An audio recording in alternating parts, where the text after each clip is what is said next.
The G-Wade Podcast with Deacon Dirty. What's up, y'all? It's your boy G-Wade holding it down, G-Wade Podcast, and I'm kicking it alongside with my man Deacon Dirty. And we got a very special guest in the building. We need the Grammy, we need the Tony. What is it? Grammy, Oscar, and Tony, and then we'll have an EGOT because we already got the Emmy. We got the Latasha 2 Emmys. Givens is in the building. 2 Emmys. That's what's up. 2 Emmys. That's right. That's what's up. What's up, man? Oh, I'm so happy to be here. I love this setup. This is awesome. Oh, thank you. I love it. We over here working hard, you know. I see. Some might say hardly working, but whichever floats the boat. You know what I'm saying? Gets her done. You know, I listen.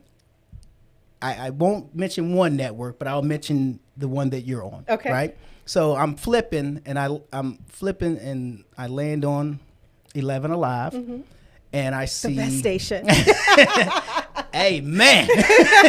We got 72 Emmys total Hello. this year. Yes, yes. Talk yours. And the You know what I'm saying? national ones, You you know what know, I mean? the Edward M. Mora Award, you know. But Yes, you all of the know, above. pop your collar. You know what I'm saying? Don't let me stop you. You know what I'm saying? So I'm flipping, and I see Aisha.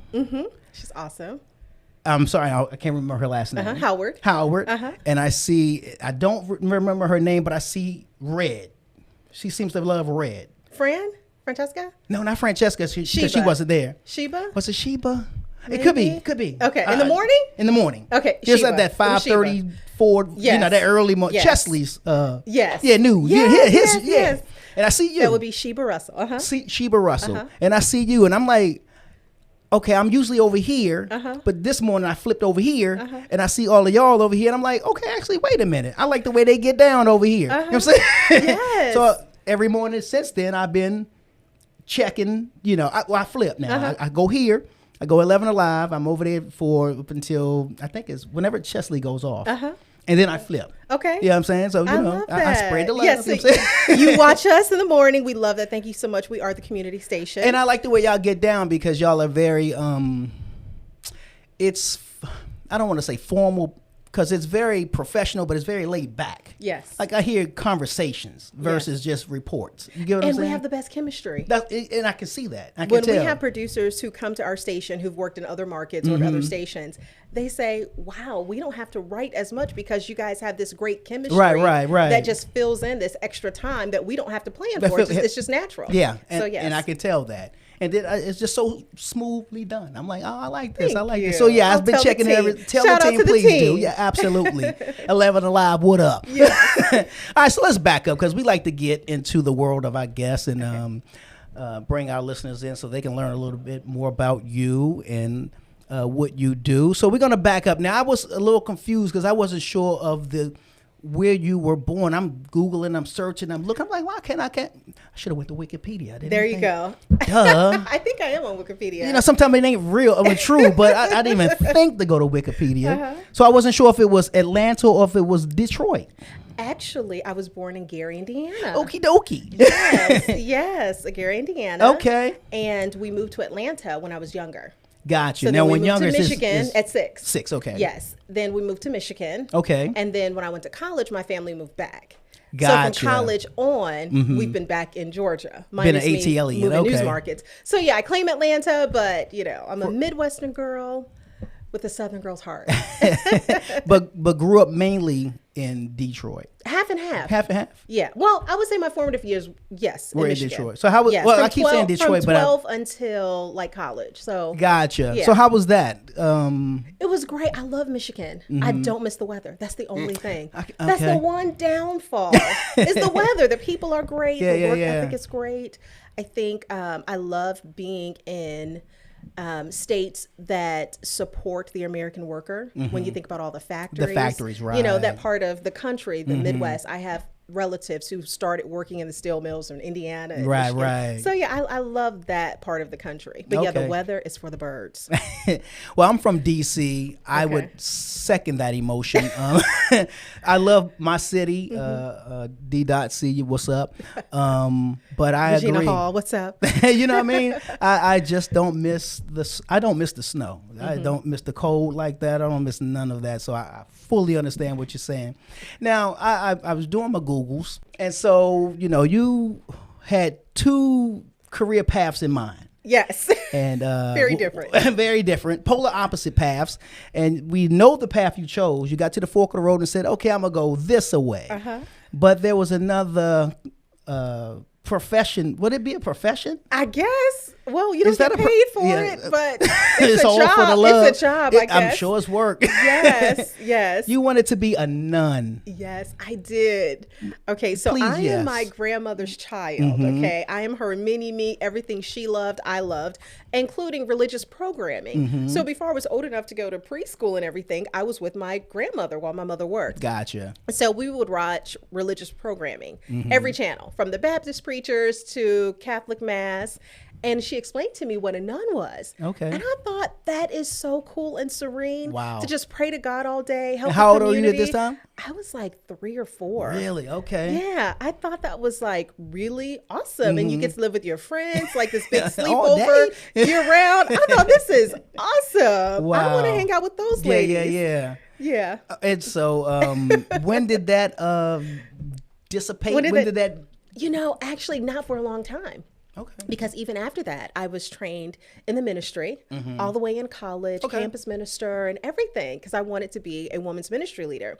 But I still wanted to do news. Gotcha. So my happy medium was I started in PR because I thought I could still go on mission trips and pay for them myself because I would have a job. I wouldn't have to, take money from the church se, but I could still work in media. Well, I did that. I was successful. I had my own PR company.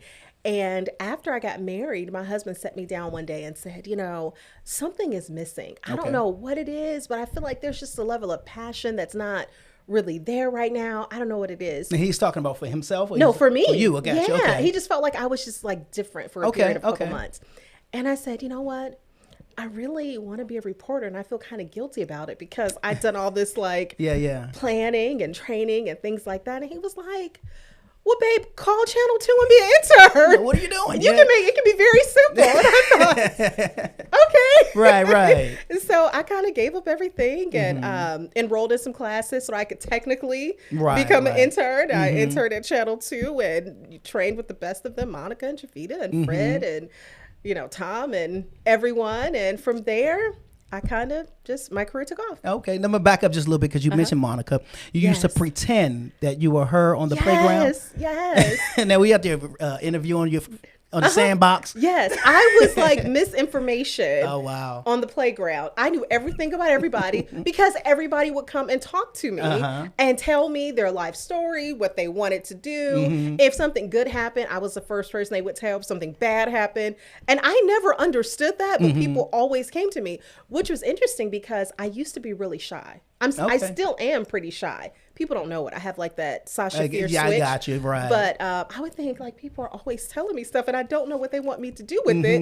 And sometimes it's just, I don't know, I guess I was just the person they felt like they could talk to. Wow. So from there, I started watching the news. And the first time I saw Monica, she was Kaufman at the time, I thought, oh my gosh, she's beautiful. Oh, you idolized a legend. Like I could be her. That was the first person I thought I could actually be her. I loved Oprah.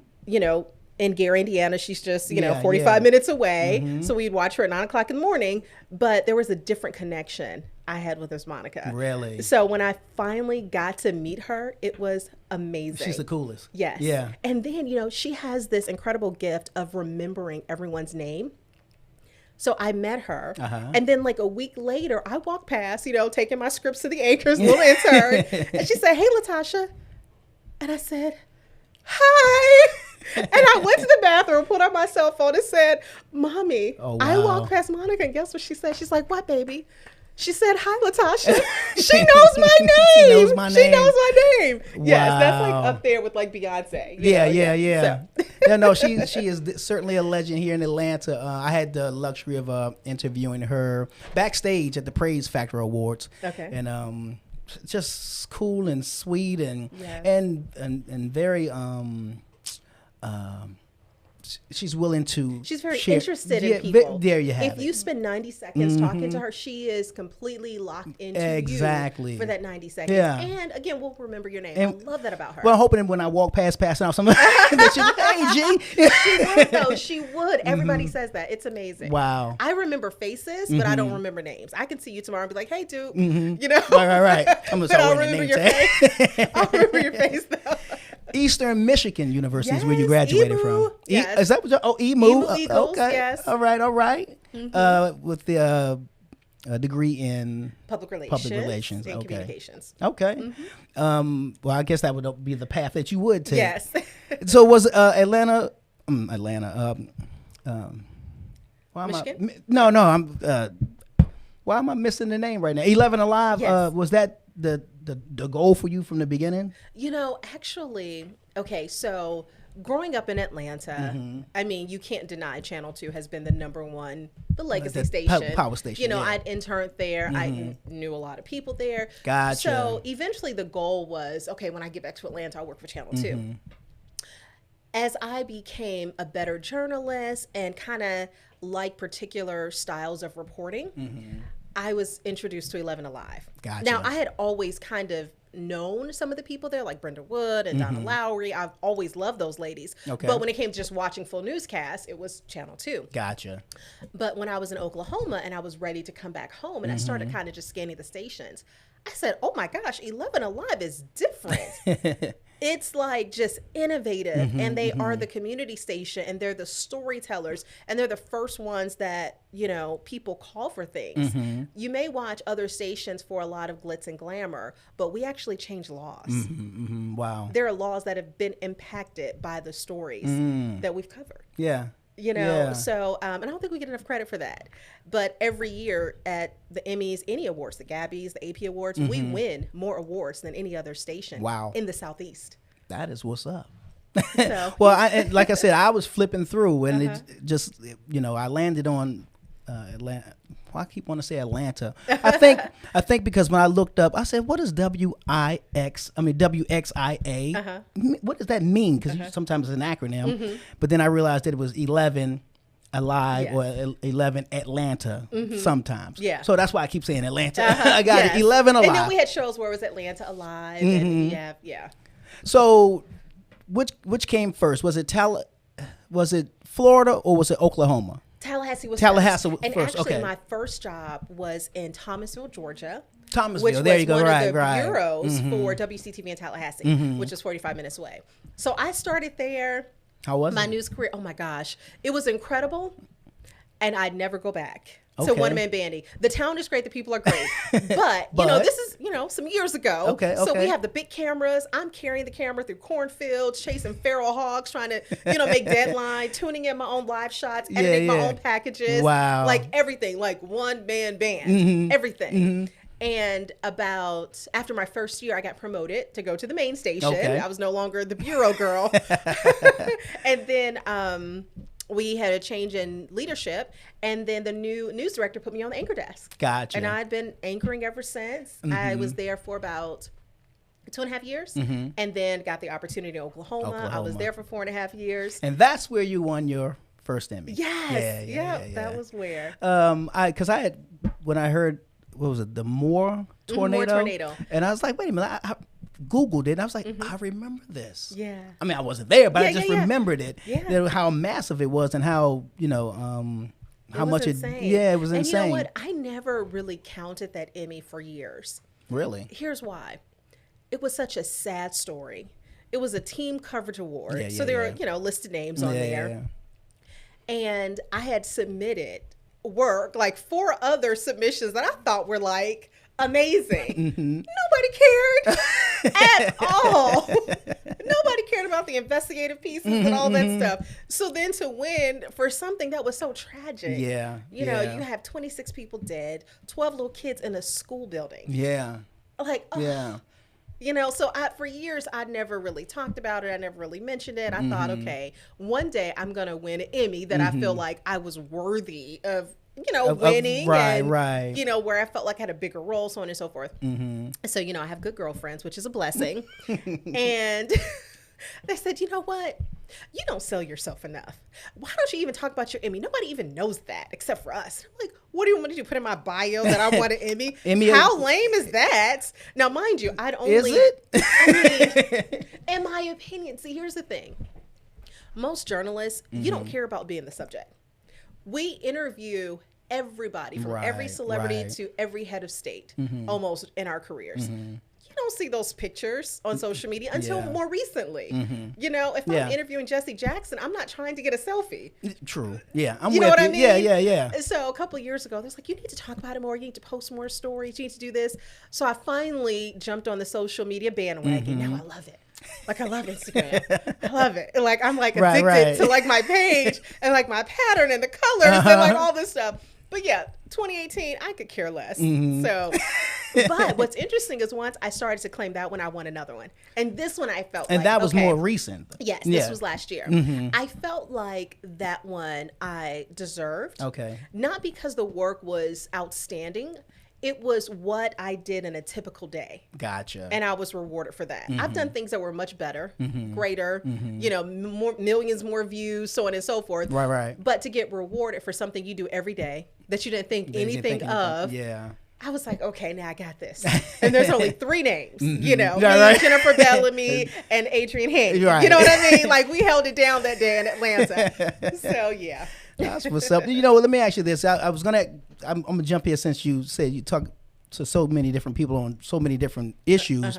How is it, and I've asked other reporters of this, how do you keep yourself from getting so wrapped up into someone's story, especially when it's something tragic or something that we know that our community is being taken advantage of? You know, how do you not, you know what I mean? Yeah. Well, you know, when we're working, I can speak for myself and all the journalists around the world. When you're working, it's not about you. It's about the person. It's about the information, getting that information, making sure it's accurate, making sure you can give it to people in a way that they can receive it and understand it in a compelling way. But for me, it's the drive home. It's when I get in the car and I think, oh my gosh, I literally missed a tornado. Yeah. 2 blocks away, people were like trapped in floodwaters or a tornado, or I can't believe I went and knocked on their door and there's a warrant out for his arrest for killing 3 people. And I'm knocking on the door because I think it's his cousin's house. What if he was in the basement? You don't think about that at the time. Of course, you're always safe, but you're getting the information. You have a job to do, and people are depending on you to do that job. As a reporter, you have an entire newsroom and a newscast that's depending on the information that you gather in the field. So it's not about you. But for me, it's the car ride home. And I pray, you know, for every story that I've ever done. I pray for the people involved. But yeah, it's a car ride home when I'm thinking, whew, you have to kind of decompress a little and all that. Yeah. Or if it's, you know, a house fire and people died, it's like, man, then I'll tear up, you know, on the way home. But during the story when I'm working, it's like you just have this switch. The facts. And you said you being safe and everything. Recently in a news reporter made the news when some gentleman, Shaq, walked up to him. Some gentleman walked up to him yelling, fussing about something. I didn't quite get what the man was yelling about. And of course, you know, it didn't go further than it could have. Have you ever been faced with a situation where... All the time. Really? All the time, unfortunately. Excuse me. I have never, as a journalist, experienced the level of hate and mistrust of people in my profession. Really? Yeah. And it's tough. Well, they so hooked on fake news? Yeah. You know, it's really, really difficult when you are trying to give information to people that is accurate. And you have people who have a similar setup that people accept as news. Gotcha. Cable news has really affected journalism in a way that I don't always like. Because explain how if so. you, for example, if you tune into, I'll make up a cable news station, okay?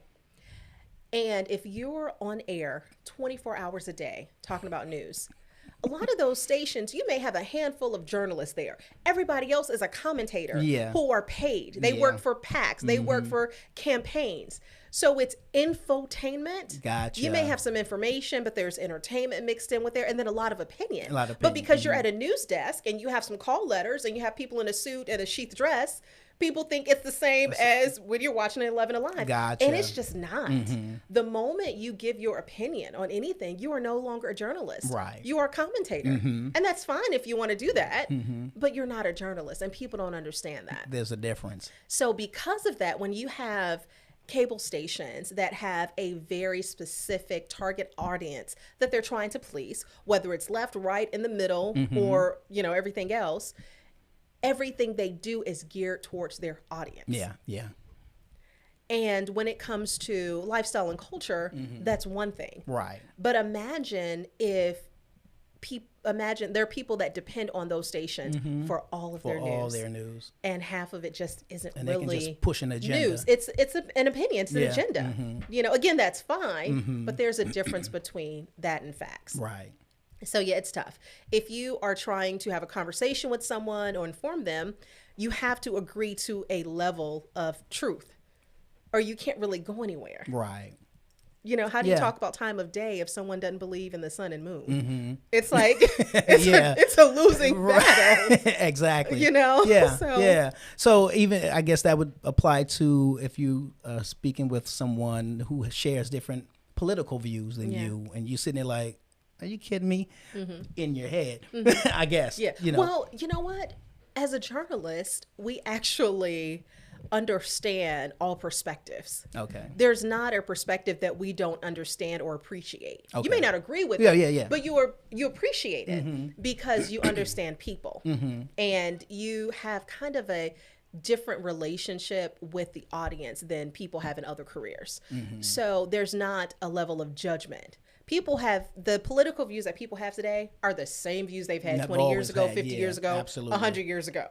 You know, before civil rights, after civil, it's the same. But the delivery and the people who are on the megaphone are different. And more visceral. And again, they don't really care about facts. So it's tough. Speaking of covering the story and ain't nobody got time for that. Sweet Brown. Yes. I'm responsible for putting her on the air. Please explain that story. So that was you. Wow. You made her famous. Made her famous. I'm about to go outside and I want you to do something for me so I can go viral. Okay, here's the thing. Sweet Brown, who is adorable, okay? So here's what had happened, okay? It's the weekend. Yeah. I'm in the newsroom. Okay. We have our photographer. He's going out to get stories. Okay. I am reporting that night. And he comes back with these stories. He covered a fire in an apartment complex. And the producer was doing some things and said, hey, I'm done with my story. You want me to write anything? She's like, yeah, the photographer, Eric. So he's ultimately responsible because he got the interview. He's the one who got it. But he came back and I was looking at the video and then I saw this interview. I'm just writing about a little, house fire. So you going through apartment fire. Different. Yes, I'm looking at his footage. So I'm looking because I'm writing to the footage. And I see this interview and I thought, he didn't tell me he had an interview. I said, Eric, you didn't tell me you had an interview. And he said, oh, yeah, we're probably not going to use that. So I didn't even mention it. So I listened to it because I'm gathering information. After 10 seconds in, I said, oh my gosh. First of all, she has all the information. Right. She came with the facts. Yes. She is affectionate and hilarious and authentic. I said she needs to be this become a both side. This is no longer a VO. We're putting this in. Right. And so one of the producers said, hey, I have a question. I was the resident Black girl at the time. I'm with you. Yeah. They said, hey, question. You know how people get sometimes when we put people on, whether it's somebody they feel like is on meth or somebody they feel like, looks maybe, too a certain way or whatever. So They said, how do you think people are going to feel? I said, well, here's the thing. Number one, she was there. She had good information. And she was not someone who was posing or pretending for the camera. Right. That Sweet Brown you saw is the Sweet Brown that has always been there in Oklahoma, Brown, at church, at work, at the grocery store. That's who she is. Yeah. So people may mimic her, but that was really her. So I said, I don't have a problem with that, So we put it on. What you couldn't understand why he asked? Yeah, because they wanted to be respectful. Yeah, of course. Of course. You don't ever want to play into stereotypes. Exactly. Especially when it seems like sometimes, it became like a stereotype or stereotypical thing. And the running joke that when the news reporters went out, they looked for the, looks like he can't speak well. It looks like he. No, so let me explain that. I'm just saying the way the joke went. Because they're always like, they would always find the most ignorant, you know what I mean? So here's the thing. Okay, and I'm going to finish. I ain't got no weapon. I'm going to finish Sweet Brown, then I'm going to address that. Sorry, so it aired. Right. 30 seconds later, the phones in the newsroom are just going off. They're like, who is that woman? She was hilarious. I mean, absolutely. She has a right to tell her story and her experience. In her own way. Everyone was safe. No one, I mean, it was a house fire. Red Cross had been there. They had provided these people. No one was hurt. Yeah. If people were hurt or died, then we wouldn't have used that. Absolutely. We thought she has a right to share her 15 seconds of her experience. She thought people were barbecuing and went downstairs and realized it was a fire. That was her. So what's interesting is this. In that newscast, every newscast you watch is going to have several interviews. Some newscasts we interview up 20 different people.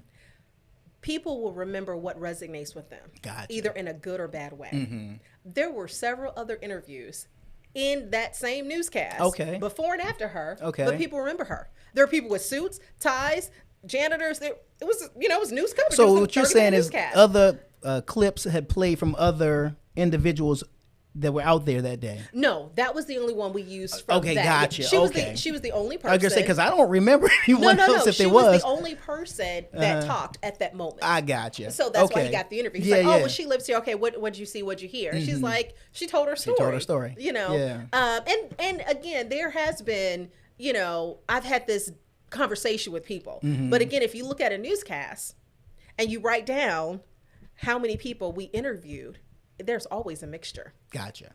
If you are, let's say, a white person who lives in a rural area, the moment you see someone who looks like they've been on meth with no teeth, you're offended. When you're black and you see somebody with the bonnet and it's too, you know what I mean? You're offended. I get it. But of all the people you missed the 15 other interviews. There's not a newscast that includes just one type of person. Now, let me explain how some people end up in certain stories. Okay. So most crime happens between midnight and 3 a.m. Okay. When you're covering a story, you are looking for people who were there. Gotcha. Who's out at midnight and 3 a.m.? 3 a.m., You have your vagrants. You have your strippers. You have, people who are involved in criminal activities. You have maybe a fast food worker who's getting off of work at the Waffle House. So you don't have people walking around in 3-piece suits at 2:30 a.m. who saw what happened. So those are the people we interview who are in the vicinity, who have an opinion on what happened, either a witness or otherwise. If we're doing a story on a dentist, we're going to talk to people who work in that industry. Exactly. Yeah, I'm with you. So we're not going to get the nurse, excuse me, on Donnelly Hollowell at 2:30 just doing nothing. Unless she's out there. But I'm with you. You're not going to see someone in scrubs. Yeah. So, and I think people don't understand that. Now, when it comes to how much of that you see, it has to do with how news is covered. Gotcha. News that affects the most amount of people is always going to supersede other news. Gotcha. I'm always saying we don't cover enough, air quote, white collar crime. There's a lot of embezzlement happening in Cobb and Gwinnett and a lot of other places. When you look at the impact of that, you may have the 2 people in their company impacted. Yeah. If somebody is shot and you have people on the loose and you have 3 agencies paid by taxpayer dollars, we're going to cover that. That's going to take precedence. Now, I will say, one of the things that I'm proud of with our station, and we are ever evolving, you'll notice when you watch our newscasts, you won't just see a bunch of mugshots. Okay. Because we made the choice that we're only going to show mugshots if it's a story that we're committed to covering, that the people are involved with. So you're not going to see 20 black kids in dreadlocks for every single crime story. You're not going to see that. Yeah. You know? Yeah. So, we're very considerate about what we cover and how we cover. Now, is that too... And again, when you turn to us, you won't see us leading with those crime stories. Well, yeah, and I was just going to say... If you compare us to other... You won't see that. And that saying that goes, if it bleeds, it leads. And we don't follow that. Gotcha. It's all about the level of impact and the intention in covering the story. There's no need to cover every single crime that happens on the bad side of town. Every single time. Right. You know what I mean? Yeah, absolutely. When you get into having multiple victims, when you get into someone's police, on the loose, a manhunt, those things, we don't just cover every single shooting. Yeah, gotcha. Per se. Now, I don't want to, harp on Sweet Brown, but whatever became of her. Okay, so last last I knew, she had a whole run. Okay. She had moved out, bought a house. Wow. Her son went to college. Nice. She started a t-shirt company with I think her cousin or some members of her family. Ain't got time for that. Ain't nobody got time for that. Pretty much. When you hear Beyonce say it, you know what I'm saying? Impact, cultural impact right there. Yeah. But I don't know what she's doing now, but for a while she did very well. I mean, she was on The View. She was on Watch What Happens Live with Andy Cohen. And absolutely. She had a publicist. 2 weeks in, no, get this. So she had come to the station a couple times. After that 2 weeks were over, we couldn't get Sweet Brown on the phone anymore. Talk to my agent. You know what I'm saying? That is she's funny. in LA this week. We're like, with who? That is too funny. Wow. But good for her, that same woman that you saw is the same woman every place she goes. So okay. And so you have been a reporter, journalist now for over 15, 16 years now? Almost 16 years. Okay. Now, I'm going to shift gears just a little bit. And you are a serious journalist. You take your job, you take your craft serious. When you're out in the community, you're all about the job. And then comes a reality show.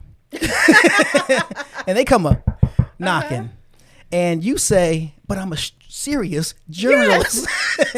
And I can't be doing no reality show. Yes. Oh gosh. And somewhere along the line you were convinced from someone to girl.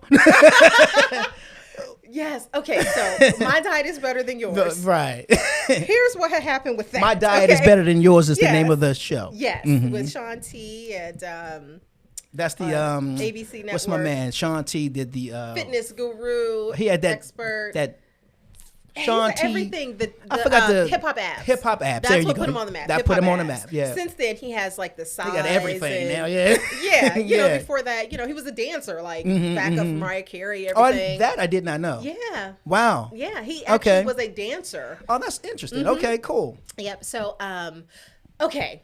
So when we moved and this back was to Atlanta, in 2015? Yes. 2015. We moved back to Atlanta. Our oldest son, William Charles, was 5 months old. Okay. And I was still like struggling with the baby weight.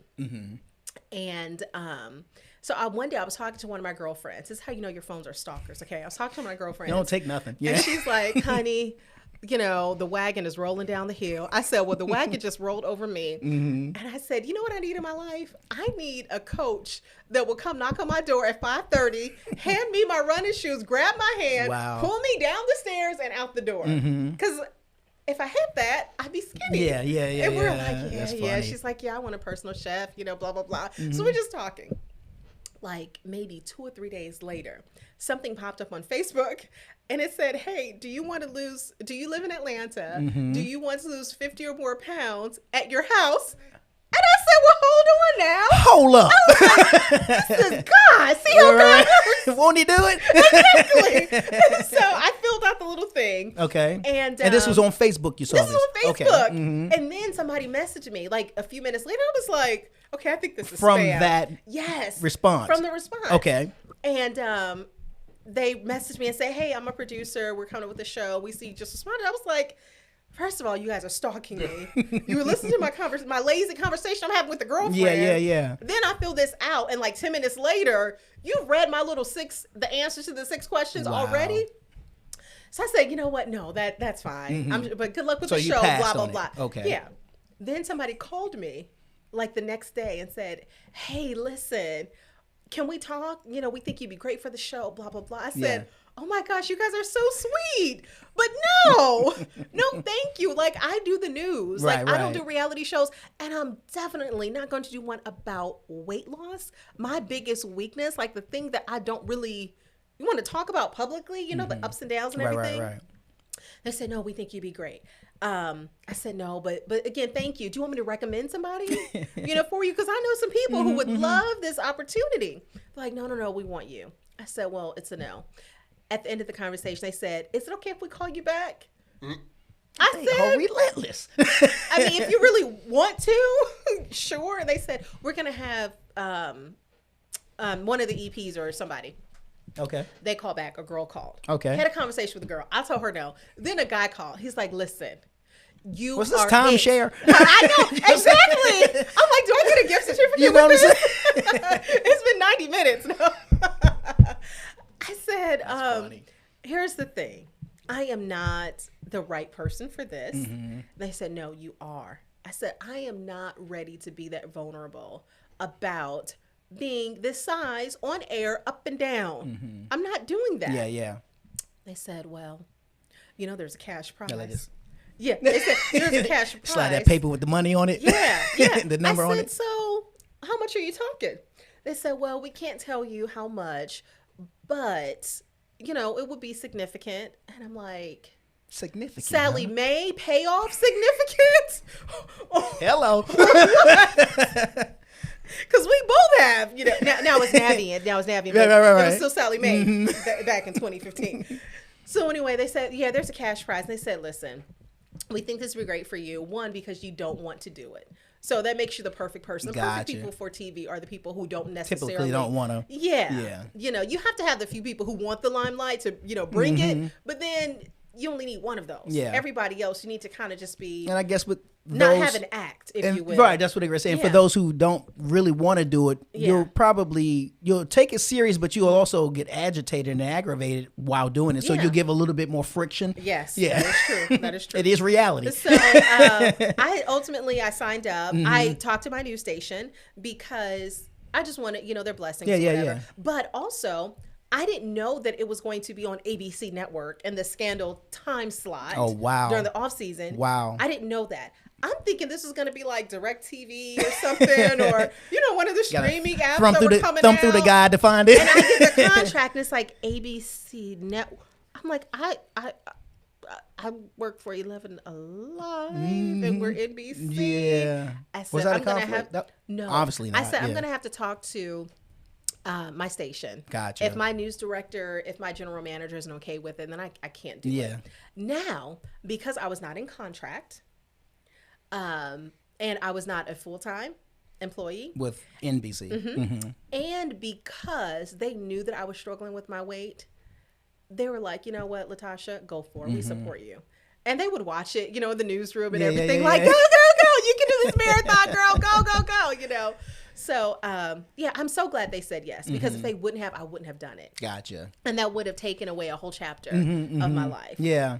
So let's talk. Let's walk through the experience now. Okay. Day one. Okay, so day one. Okay, so Shaun T standing there. Yes, Shaun T. Yes, Mr. Hip Hop Abs. Yes, I loved. I had like all his CDs, like from college, in my room. Doing all the moves and everything. So the premise of the show was to have 5 people in Atlanta, working professionals, who wanted to lose 50 or more pounds and do it naturally, and who were open to different approaches. Gotcha. So we had 5 5 candidates. Then we had 5 experts, the trainers. So you have Jay Cardillo, who trained Jennifer Lopez, 50 Cent. You know, in the app video, that's Jay. Wow. That's all Jay's work. Okay. He's like real deal. Then you have Abel. He was a singer, but he came up with the fat burning man concept. Okay. Yeah, that ultimately did very, very well. He has like lots of books and like all these like fat burning man keto recipes. Like that whole industry, they all like follow and listen to him. Gotcha. Then we had at the time it was Javanka. I can't think of her last name, but she had like a vegan plan. Okay. Then we had then me. We had Carolyn Barnes. Okay, the Clean Mama plan. Right. We got to choose which plan we get. So you whistle while you work. Yeah. Let me tell you. Shout out to Carolyn Barnes. Okay, because that's what you wanted, though, wasn't it? No, that was not my first choice. I mean, I'm talking about in terms of when you were talking to your friend over the phone. You said, "I wish somebody would come to my house." Yes, so essentially, you're home. Yes, but I thought we would like go out. Yeah. Like to the gym. I didn't think I was gonna be flash dancing while I'm brushing my teeth. And like doing squats while I'm loading the dishwasher. But actually, to this day, I still do that half the time. Oh, that's cool. I still do that. Yeah. You know, I'm focused on my core, you know, things like that. Right. So her plan, it was the Clean Mama plan, which has helped a lot of people. It's called Taskercising. Okay. So every time you incorporate working out and exercise with everything you do. So my workout, while everybody else is like, okay, doing their 2 and 3 miles, getting ready for the, half marathon that you have to pass or finish in order to qualify for the last weigh-in. They're doing all this stuff. They're doing weights. They're doing, no carb. They're doing this. And I'm like lunching, walking up the stairs with my baby. And I'm like, I think this is working. I need a little bit more. Right. I'm not even out of breath. And I don't like to be out of breath, but I'm not out of breath. Yeah. She's like, well, you got to get some more flash dancing. And I'm like, okay. She's like, that counts as a hit. And I'm like, really? And everybody else is doing like burpees. Right. And I'm just flash dancing. I'm, lunging with the baby against the wall for 90 seconds at a time. Wow. I'm planking with him on my back. Now, mind you, all those things are great to incorporate into your life. However, for the competition, I was not losing the 10 pounds a week that all these people were losing, especially the guys. The girls, we get up there, we lose our 4 pounds, 6 pounds. The guys that get up there and drop to lose pounds quicker. Yeah. So ultimately, I had to switch. Because you could, in a sense, fire or switch your training when you feel like it's not working. Yes, but here's the thing. So the second person they had for me, which was Rob, my blue-eyed machine, love Rob, okay? He wasn't set to come on the show yet. He was ready and waiting, but they were anticipating another week. Gotcha. So even though I had decided that I was going to switch trainers, I couldn't. So I had to sit there through another weigh-in. Wow. And play pretend. They're like, so Latasha, would you like to switch? And I'm like, huh? Why are we doing this? I can't switch. So I'm like, no. And people are screaming at the TV like, no! Why didn't you switch? I couldn't switch. Yeah. I couldn't. Now, how does the trainer take it when you fire them or want to switch? It was tough. There were we lost 2 trainers. Okay. Or 2 of them got swapped out. And so that means they leave the show. They leave the show. Dang. Yeah, so that was tough. So when Javanka left, she was working with Taj. We got Jen Casetta, who does the martial arts and hills and all that stuff. So and she was great, a great addition. And then when Carolyn left, I got Rob. Okay. So he was incredible. I started losing more weight. He helped me with my discipline. He helped me enjoy the process a little more. Yeah. Because I didn't like the process.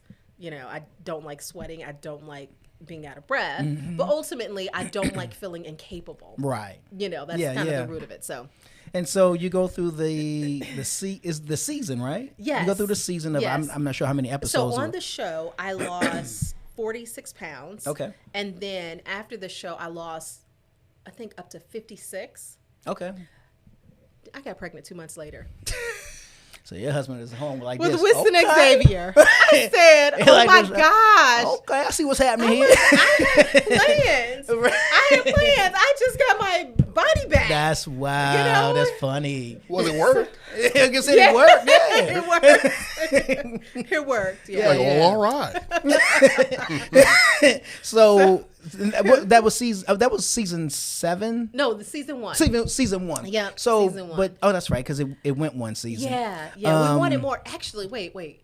It's 2021. I think we have until October of this year that the contractual obligations are over. Gotcha. So up until like October, they can call us and say, "Hey, we're gonna start filming." Yeah. So it's like 7 years. That's like that. But how overall? It was your a experience. great experience. Yeah. I loved it. I loved the people. I loved hearing more, of course, as a reporter, hearing more about their journeys and their stories. The thing that was a little different with me is that I wasn't overweight because I eat, Cheetos and Oreos. I like steak and potatoes. You know what I mean? But when it comes, and I'm a foodie. I love to cook, love to, entertain and everything. So I wasn't like some of the cast members who didn't know what an avocado was. Okay. My mother, do you remember Cup Foods? Years ago, Cup Foods. My mother was a manager at Cup Foods. That was here? Yes. Okay. Yes. Okay. 20, 30 years ago. Yeah. Yeah. So, we've been eating kale. I was eating kale at 12 years old. Bring it on, Yeah. So I didn't have the lack of knowledge. What I had was the lack of discipline. And considering it's important. Yeah. So. Yeah. Now, post the show, did you find yourself, or do you find yourself still kind of implementing the things you've learned on I do. Like I said, there are times when I'm loading the dishwasher and I'm lunging. The whole and I say, okay, maybe I can get this done in 90 seconds. That kind of speeds up the process because I'm lunging. Yeah. So, and then if I'm going up the stairs, sometimes I will take a step, kick the other leg back. Gotcha. You know what I mean? So those little things it really does help. Yeah. I think when you have a lot of weight to lose, it's a longer process. But as far as staying in shape and active, it definitely helps. Gotcha. Yeah. If you were not under the contract, would you go back today if they called? I would. Or would you do it today if they called? I would, because I love the people. I love the experience. I still talk to some of the producers. The producers on that show have produced like so many other shows from Little Women of Atlanta and some of the Love and Hip Hop and a lot of the cooking shows like Food Chef Kids, and so I still talk to all those guys. Okay, cool. And all the contestants, we still chat with each other. Yeah. Every now and then the group chat will pop up. It's like, hey, how are you guys doing this holiday? Yeah. So it was a great experience. I loved it. Now, if they do come calling again, that's baby number 3. No. Well, okay. So here's the thing: we have 2 boys. Okay. How are they now? How are they? William Charles just turned 7 last week, and Winston Xavier's 4. Okay, 7 turns 5 in November. Okay, cool. So we still want our little twin girls. Okay. Carrington and Claiborne, or Carrington and Cassidy. Like names have been picked I out. got you. However, I just turned 41. So really, yes. Wow. So we're not. Well, you look good. Well, thank you. We're I'm not that 41 young. doesn't look good, but you look younger than 41. Well, thank you. I appreciate that. Yeah. So we're at that point where we have to decide. I don't need another boy, but I don't have $15,000 for the doctor to separate the chromosomes. You know what I mean? I'm with you. Yeah. Again, because we have student loans that we have to pay off. Things to do. So I can't have a designer Season 2, baby, But now, how much can I dive into? You can slide me the number on a piece of paper. And I probably, I don't know if there's NDAs when it comes to that. Well, how does it work? First of all, are you paid along the way? In addition to, you could win the grand prize, or it's just you on the working reality show? on the reality show? Oh no, you're not paid at all. Okay, gotcha. You're not paid at all. Now they provide everything you need. Okay. Wardrobe, food, transportation. So you want for nothing during the whole process. Yeah. I got you. Yeah. Okay, well that's cool. And if sometimes you can get a shooting fee. Okay. If they use your house. But sometimes that's like maybe $200 a day. Yeah. So you really don't make a lot of money. especially the first season of something. You get your SAG card? Huh? Right. Yes. Well, I had, my dad or something. But yeah, most of the time, unless you are an entertainer that has a certain following. Gotcha. Will you be paid? Gotcha. And even starting out, some of those people, they may get like $3,000 an episode. Okay. And then when you get to 10, it kind of goes up from there. Kind of go up from there. Now, outside of that type of reality show, would you do like what is it? Atlanta Housewives or no. Beverly Hills? No, or absolutely none of not. Those shows? Those shows are my guilty pleasure. Okay. I know. I would be boring on those shows. Really? Because even though I love all that, I'm not about that life. Well, how did you feel? I go to Bible study. I love the Lord. Producers don't care. I go home. You know what I mean? Like, I need my red carpet twice a month. But, I can't go on there and be arguing with them. Yeah. They would think I was corny. Like, what do you mean you're not coming to the strip club? Because I don't believe in strip clubs. Yes, I said it in Atlanta. That's a storyline right there. That's a storyline. You know what I mean? But I'm not about to fight with them. I want to sit back and watch all the ladies love and fight with each other. Watch what they're wearing, where they're eating, what they're, you know what I mean? Yeah. So I could not ever. So along that, they're gonna come and call them now. Watch this. Absolutely, your phone recording it right now. No. I would be boring. I don't know, because I was watching you on there, and I was like, I felt like I forgot. I don't know the gentleman's name and the other black young lady. Taj was her name. Yes. I felt like she was very vocal. Yes. Very. And it was another one that was very vocal. And I saw you doing your thing, but I was like, I want to see her. I felt like I want to see her. Like, I want to see you. So here's the thing. Yeah, they wanted that too. Yeah. They wanted that too. So when you're doing your monologue and you're watching and you see the person talking has on like 8 different outfits for 2 sentences, because every time you shoot, after you're shooting, you sit down for your monologue with a producer. Right. And they are throwing you questions that they want a reaction from. Gotcha. Now, with me, they knew I was annoyed with my training. I'm not going to say that. And they wanted me to say that. Them wanting me to say that is not wrong. That's their job as a producer. Of course, because it was true. Yeah. But I'm not going to be disrespectful. So they would say things like, do you think you're really going to lose weight like flash dancing while brushing your teeth? Do you really think? I mean, she sounds kind of crazy. Is she crazy? And it's like, I can't necessarily say she is absolutely not crazy. Right. Because she was a little extra. Love you, Carolyn. But you know what I'm saying? Right. She was doing her job. Yeah. So, and also because I'm just that type of person. Now, privately, I will have these conversations like, okay, listen, we're not gonna do this. We're not gonna do that. That's not okay. They're like, can you say that on camera? I'm like, no. And we're not gonna do that either. So, and again, that's not really good for TV. Yeah. Because they still want the truth. So it wasn't like I was trying to hide anything. I just didn't want to be disrespectful, especially to her brand. Gotcha. Because there are a bunch of Orange County housewives who follow the Clean Mama plan. Really? Yeah, it's she's very popular on the West Coast. Gotcha. Okay. You know what I mean? With the stroller mom, she has stroller workouts, like all of that. Very big there. Yeah. Not so much, in the South or, East Coast or anything. So I didn't want to take this single mother who created this plan after a divorce and trash that's helping people. And I'm, you know what I'm saying? Yeah. Obviously, I wasn't losing weight. Everybody could see that. So I didn't feel a need to just be negative, It would have been like the puffy shirt on Seinfeld. Yeah. So that was a challenge. They wanted me to be more vocal. And in hindsight, there probably was a way that I could have, but you never know how things are going to be presented. That's right. So I could have said, I like Carolyn a whole lot, but I just don't think this plan is going to work. I don't think this plan is going to work can be added with something else. Absolutely. Do you know what I'm saying? Even because Taj didn't have a problem with saying anything about it. Yeah. Not at all. Not at all. But with me, because they knew what I was feeling, they would take a time when I was frowning about something else on a completely different day and show that because they knew I was annoyed at this current thing, but I wasn't saying. But you weren't saying it, yeah. Yeah. So that's I don't know. It's kind of a challenge. The producers didn't like that.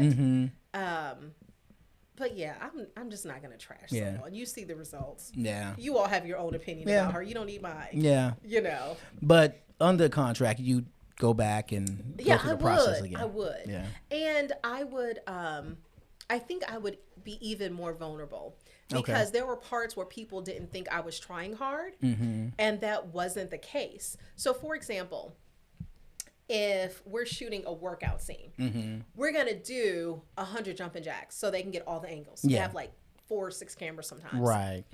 What you see is not going to be the first 100. It's going to be the last 20 when we're sweating, when we're out of breath, and then it looks like we can only do 2. Right. I know that type of editing from working in television. So no, I'm not going to do that. You know what I'm saying?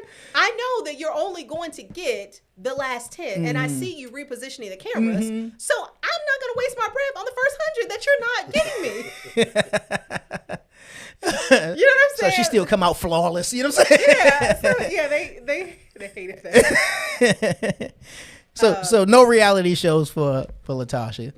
No. I would. Did you feel like that conflicted in any way with your reporting? Like, no, not at all. Okay. Because it was about me and about weight loss. Yeah. I mean, it was a journey in health. If it were something else, I don't think they would have allowed me to do it. Gotcha. You know. Okay. And definitely not a show where I'm like throwing martini glasses. You know what I mean? Something like that. It's like, okay, can you run this marathon? Yeah. You know what I mean? How are you preparing for it? Type of thing. So. And congratulations for your Hustlers Award. Award. Lily Young. Shout out to Lily Young. She gave me the Hustler Award. That's what's up. Let me tell you about her. I love her so much. This was in the height of the pandemic. She is someone who is so supportive. Okay, she has a lot of followers on Instagram. She'll see you doing something and then put you on her page just to celebrate you. Nice. And that's actually how we met on Instagram. And she's like, come on my radio show. She's like the most frequented guest. But she is always one of the first people to not just tell me congratulations, but other people. Yeah. So we're all, in the house, depressed, getting fat. That's funny. And then she picks 10 of us and all around Atlanta. Yeah. From people like me to like bigger reality stars like Priyanka and some other people. And she said, hey, I see your hustle. Wow. And I want to celebrate you. Nice. I'm mailing you this award and some lipstick. You know what I thought? So sweet. It's like right next to my Emmy. Is that the lipstick you wearing there? Because I saw you promoting a brand. And you was like, hey, don't rub off. Look at this right here. Shout out to Gabby McGee. This is Bloom and the Bee. Okay. That's what I remember that. Lily's lipstick is awesome. But right now I am wearing the Liquid Wow. Gotcha. It's red and it will stay on to this time tomorrow. Wow. It's awesome. That healthy? Is it supposed to do that? I ain't had any problems. We love it. I have it in pink. I have it in like all the shades that they offer. Yeah. And I'll buy whatever color they offer next. That's funny. Speaking of your radio show, The Business Brief. Yes. Let's talk about that. How did that come about? Okay. And then explain what The Business Brief is about. It came about from me every morning pitching stories in the morning meeting about businesses and entrepreneurs and what they're doing. And a lot of the stories aren't necessarily suited for a newscast. Gotcha. But I would hear these great stories about entrepreneurs, or I would stumble upon a great company, in Atlanta, or I want to explore, the airport industry or the peanut industry. Yeah. And, makes our state a lot of money. People don't realize we have good roads, half of them, because of peanuts. Yeah. Well, really? Yes. Oh, that's interesting. I wanted to tell those types of stories. Okay. So, they didn't care. So what else you got? Exactly. So I was at a point in my career where I felt like some of the things that I wanted in news may not happen the way that I wanted them to. Okay. For whatever reason, And I told God, I said, I am open to new opportunities. If there's something else you want me to do, if there are other ways I can use my talents, let me know. Okay. And I'll be open to it. Yeah. So some things came my way. I was like, yeah, that's not it. That's not from him. That's not what he was talking about, including the show. Because weren't you a guest on the show first? I was a guest on my friend Dante Carter's show. And even when he got the show, he told me about it. Okay. And I was like, oh, that's awesome for you. Good job. He's like, no, sis, you would love it. I was like, I'll come on your show. So I went on the show and I loved it. I was like, this is really cool, And the station's owner's husband was there. He's like, "We're really good at this. You know, you want a show? You need to talk to my wife." I was like, "Oh, thanks. That's really sweet. I appreciate it." And I kind of let it go. And then I just kept thinking about it. Then I met her and I thought, I love this woman. She is incredible. I want to support her. Okay. You have this woman, one of the few African-American women, radio station owners in the country, who wanted to create a business in Southwest Atlanta and give an opportunity for all the DJs and misplaced radio personalities. You know how it is in media. If you've worked at every radio station or every news station, what do you do if you still want to stay in Atlanta? And maybe you've gone to be a tax preparer or you opened up a State Farm company. You still love to be on air. Absolutely. And it's been a great home. And the way that radio is set up these days, you know, a lot of people have lost jobs in terrestrial radio to where you've trying to figure it out. Yeah. Absolutely. So I talked to her, and then next thing you know, I had the business brief. Nice. Which I love. I love taking people behind the scenes of very interesting careers and industries and telling these entrepreneur stories. Most of the people we have on are incredibly successful. You know, the CEO of Symphony Chips. Oh, really? The only black chip company in the world. Symphony Chips. Symphony you heard of Chips. them? Rap Snacks is not? He came on the show. I thought Rap Snacks was. Well, Symphony Chips was around before. Gotcha. And the Rap Snacks, I think. I thought it was like Master P or something like that. It is, but I have to see who the other owners are. Gotcha. I know there are other people. Gotcha. Okay. But I mean, not to knock them. I love that yeah, shit. of course, You know, shout man. out to I'll be getting busy. You know, yes. But this was 2 years ago. Gotcha. When the show first came on, and at the time they were trying to. His name is DeAndre. They were working to get into Target and Walmart and everything. They come on the show. They continue to grow. Next thing you know, they're on GMA. Wow. And you walk into any Target and Walmart around the country, and you see there they Symphony are. Chips. Wow. Yeah, so I love those stories. I'm going to have to start buying those because The I CEO didn't know Unique they were. Flavors Teas. His company is worth $75 million. You can get them Unique at Walmart. Flavor? Unique Flavors Teas. Teas. Okay, cool. Yes. Okay. $75 million is what his company is worth. It's a black-owned. Right here in Atlanta. I need to know that Yes. because I strive to support BOBs and, you know, when you don't know, you know what I'm saying? Because, you know, a lot of times I don't think they intentionally promoted that way because they want to obviously reach the masses. Yeah. But it's good like to. Renelle, the owner of USA Party Store in Marietta, one of 5 black-owned party stores in the country. Really? Yes. Wow. She does all the balloons and things for T.I. and Tiny's show and a bunch of different shows, and people don't even know she's there. Dang. Yeah, see. Yeah. I thought there was like So these are the people that come on the business brief, from them to like singers, actors. And one of the things I love about the show is when you come on, I have you talk about your job, but it's a complete exploration of the full industry. Gotcha. So I had a caterer come on, Delicious Dishes, with Deb. Hey, Deb. She came on the show. We also talked about not just being a caterer or operating a food truck, but a food scientist. Okay. There are taste testing jobs right here in Atlanta. Wow. There are food prop specialists. I'm about to go get a part-time over there. People need to know about those jobs. Yeah. You know what I mean? Never heard of There are hidden jobs in every industry Yeah. that are lucrative, that may not even require a degree, but will allow you to work in those industries. Wow. You know, I had a show about music 2 weeks ago.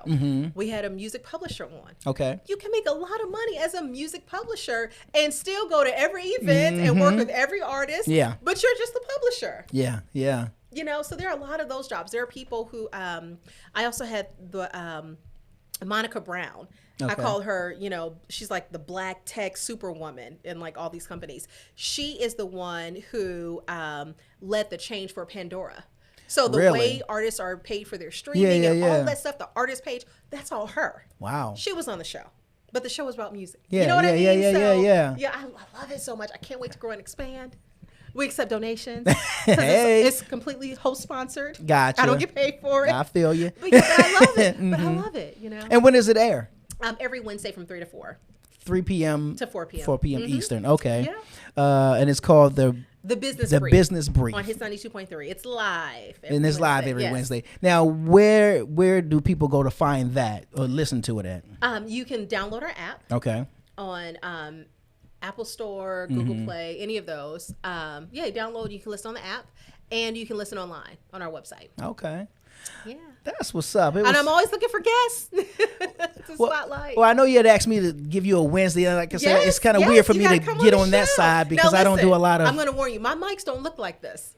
Okay. We're working. They look like nice mics to me. I seen. I'm just letting you know because I'm just checking out your gear. You know. Well, you know. Don't come and judge. Okay? Well, my background is radio. Okay. That's how we met. We met here in Atlanta at a radio station. And then what radio station were you at? We were at Love 860. Okay. And that's an AM station. Okay. And but I did radio in South Jersey as well. And so I've been doing radio. You know what I'm saying? It's just a thing. You know what I mean? So everything that I've learned there, I just brought here. Gotcha. So when you say these, I just said I know what they use. So let me, right. You know what I mean? Go. Yeah, these are nice. But the show was growing. I just got an engineer a couple months ago. Cool. So I'm not Lucille Ball like, oh shoot, the song is over. I played the wrong one. That is not the right sweeper. I get lost in the interview. Yeah, of course, yeah. You know? Thank you, Deke. Appreciate you, bro. Just want to say that. But that's what's up. Now to the young African American girl coming up who is looking for the next Oprah and the next Monica Pearson. And now they're looking at Latasha Givens. What is the advice that you give them? Because they want to get into journalism and they want to get, they want to do the whole broadcasting thing. I would say first, love and accept who you are at your core. Anything you don't like, you can change, but change it for yourself. Right. Become a master of your craft. If you want to be a dancer, you need to surround yourself with dancers. Find out every way to make money as a dancer. Find a way to build generational wealth as a dancer, whether that is opening a studio, starting your own clothing line. Oh, shout out to Miss Rose Dance Closet in Jonesboro. That's what's up. What's it called again? Here, Miss Rose Dance Closet. Okay, one of 4 African-American owned dance shops. Okay, cool. Nice. Okay. Where you can go and you can get flesh tone. Your actual shade, clothing. Nice. So whatever it is you want to be, study the entire industry, get mentors, be willing to grow, be willing to stretch yourself, and look at the mistakes that other people make. Right. Always use my imaginary best friend number 2, Drake. Okay. Okay. When he says he mastered the game, he did. He studied the mistakes that everybody else made. He's like, I'm never going to run out of money. I'm never going to not have a hit project. I'm never going to get hooked on drugs. I'm never going to have a bunch of kids that I didn't plan for. Shout out to my godson. but shout out to my godson of time. He's from Jesus. That is funny. Shout out to Sophie because she lets me love him through Instagram. Right, exactly. When I get text messages from them and everything, you might refer to it as a story update or post, but, they're text messages to me. One and the same. But study out how other people went wrong. Yeah. That's and just try not to make those mistakes. Yeah. That's half the battle is failing and making mistakes that are preventable. Absolutely. I like that. I agree with that. Is 100%. Now you mentioned social media. I know I said that, but I want to ask you about social media because social media and technology and everything has come a long way, and it came a long way quickly. And we are now with the phones in our hands, so where we can create content on our own. For those who are looking at the glass ceiling, where they they just won't let us in. Would you say to the reporter, to the journalist, take it to social media, do it yourself? Absolutely. When at our station 11 Alive, we have extra segments. We have ATL Culture. We have K9 Kate. Okay. We have oh gosh, what is it called? We've been on pause, for a year and a half now. But we had like 5 different segments that were created based on stories and content that viewers loved. That wouldn't necessarily fit in a newscast every day. Gotcha. Like, you don't want to see a sad dog story. Yeah. And then we have Brave Conquers Fear that Cheryl Preham does. You don't want to see a sick kid every single newscast. But we created those segments with the reporters, Naima Abdullahi, it was the ATL Culture and everything, Caitlin Ross, K9 Kate, it gave the viewers who love to see that a way to see that as much as they wanted. Gotcha. From the trusted sources and people that they wanted to see it from, without it being convoluted with things that they didn't want to see. Yeah. If you want to see stories about a hero dog who saved his family from a fire, you may not want to see a story about an officer involved shooting right after that, or right before. Right. Yeah. You know what I mean? I'm with you. Yeah. So a lot of those, they were started online. Okay. And then they were in the, the Saturday morning, Yeah. Sunday morning newscasts. And then, from there, they've really taken off. So yeah, I would encourage people to do that. And any job you have right now, it doesn't matter what industry you're in. If you're an accountant, they still want to know that you have a presence, that you are aware of what's going on. That's right. And they want to look and see who you are friends with. Even if it's like 18 people. That's they right. want to see if your 18 people are falling out the club drunk, or if, they have degrees and, are accountants too. Yeah. Who's your circle? Yeah, exactly. So I think it's great for everyone. I think the benefit that the younger generation gets is you don't need the startup capital that others have needed. You just have to be really good at what you do. Unique and interesting. Now, of course, there's a marketing strategy and posting plans and all that stuff, but you can actually make a career through social media. Yeah. Every major corporation is committed to social media. Social media, yeah. Absolutely. So. Speaking of social media, where can people find you and follow you? Yes, at Latasha Givens 1 on Instagram, which they have not verified. They will not verify my account. What was the deal? I don't know why.